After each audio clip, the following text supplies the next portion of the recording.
On any given day inside Concord Public Library, This is an original lithograph of the state capitol. you might find historian Jim Spain knee-deep in research. I wanted to find the 1840 edition here.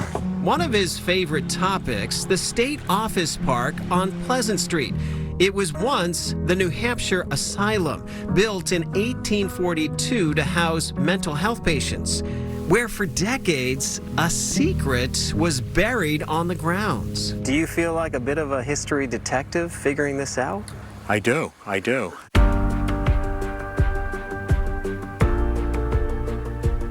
Jim Spain says in the 1800s, patients who died and were unclaimed were buried in paupers' graves in Concord.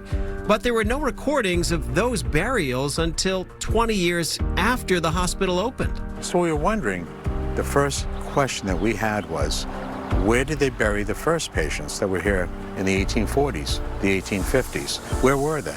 They were missing, and nobody knew where they were. Until 2017. Jim found clues in the hospital superintendent's notes, including this phrase. Occasionally hallowed ground. Those were the words. I couldn't believe it. Occasionally hallowed ground. What does that tell you? That could be a cemetery. Jim also found reference to the site being 300 yards west of an old coal bunker.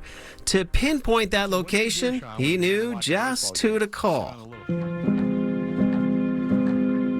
I've always been a history buff, so yeah, especially when you're talking about my back playground, I can pretty much give a perspective of what happened when and how it was used. Mike Dunn's mother was a psychiatrist here in the 1950s. Mike lived here and played here as a kid. I said, Mike, where is the coal bunker? There's no coal bunker at the state hospital, is there? He goes, well, yeah, there used to be. Back in the 50s, it was on the same location as Concord Steam. Oh, this is my playground. So basically, I know exactly where it was. The two met at the site with a long measuring tape. Mike had me hold it, and he walked back 300 yards, and that got us back to this point. The pair suspected former patients were buried near an old pond here. Did you have any idea people were buried here? Oh, no idea. They called in a friend from Dartmouth who used ground-penetrating radar on the site. All of a sudden, we were speechless. There were 28 anomalies in sequence across this area. 28 burial sites were found. Their exact identities are still unknown. After being confirmed by the state archaeologist, the site was gated and officially named Pleasant Street Cemetery. How does it make you feel to know that you've now found this burial ground? These people will be remembered in some way. Oh, I feel blessed to be able to be a part of it. If we didn't do this, I don't think these people would ever be discovered. The 28 people that are resting here eternally, no one would ever know.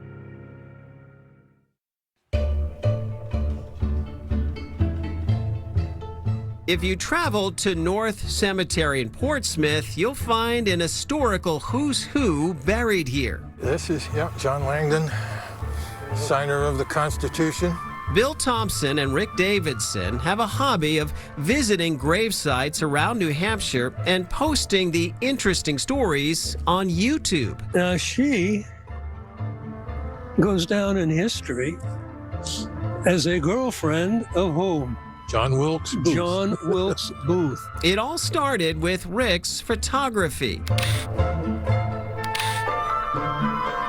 It was recognized by a publisher, and he was offered a chance to write a book about grave sites in New Hampshire.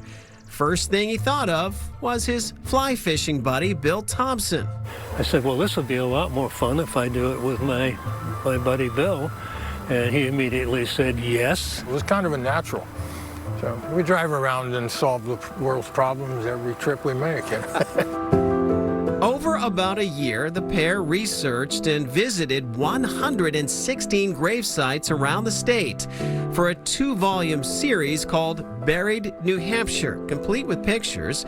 It has names like General John Stark and Grace Metalius. We did a lot of historical figures.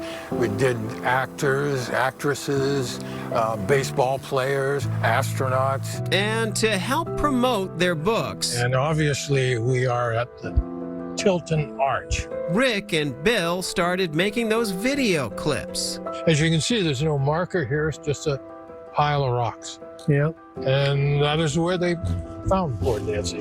Basically, what we're trying to do is you stand here and you almost feel something. You feel an affinity to the person buried there. And you're trying to tell that story like you might tell it to a friend. She used to be at the train station. And she has kind of an interesting name. Yes.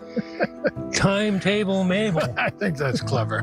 Now it's hard to tell what they're more known for, writing Buried New Hampshire or posting videos about it. Rick says they're starting to get recognized. And somebody walks up to us and says, "You two are the guys on YouTube."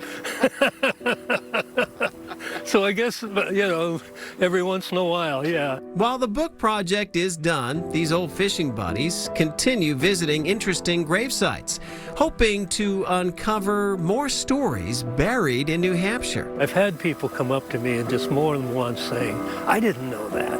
I didn't know that." And I think that's what we're really trying to do.